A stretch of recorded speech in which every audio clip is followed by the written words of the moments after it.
ശ്രീജിത്ത് ശ്രീകുമാരൻ വിവരങ്ങളുമായി. ശ്രീജിത്ത്, ഇതൊരു വലിയൊരു അപകടമാണ്, ദൃശ്യങ്ങളിൽ നമുക്കത് ബോധ്യപ്പെടുന്നുണ്ട്.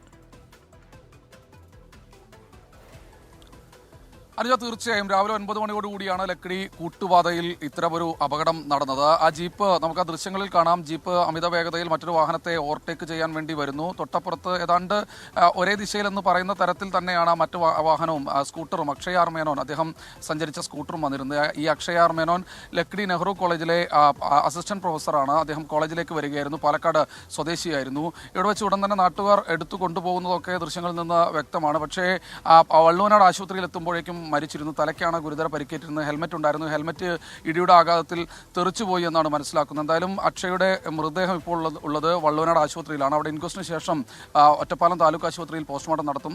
ശേഷം ബന്ധുക്കൾക്ക് വിട്ടു നൽകുമെന്നാണ് അറിയിച്ചിട്ടുള്ളത്. ഈ ജീപ്പ് ഡ്രൈവർ അടക്കം പോലീസിന്റെ കസ്റ്റഡിയിലാണ് എന്നാണ് മനസ്സിലാക്കുന്നത്. എന്തായാലും പോലീസ് ആ പ്രദേശത്ത് മറ്റ് CCTV ദൃശ്യങ്ങളടക്കം ശേഖരിച്ചിട്ടുണ്ട്. കേസടക്കമുള്ള മറ്റ് നടപടിക്രമങ്ങളിലേക്ക് കടക്കുമെന്നാണ് ഇതിനകം തന്നെ ഒറ്റപ്പാലം പോലീസ് അറിയിക്കുന്നത്. ശരി, പാലക്കാട് ലക്കിടിയിൽ ഇന്നുണ്ടായ വാഹനാപകടത്തിന്റെ വിശദമായ വിവരങ്ങൾ നൽകുകയായിരുന്നു ശ്രീജിത്ത് ശ്രീകുമാരൻ.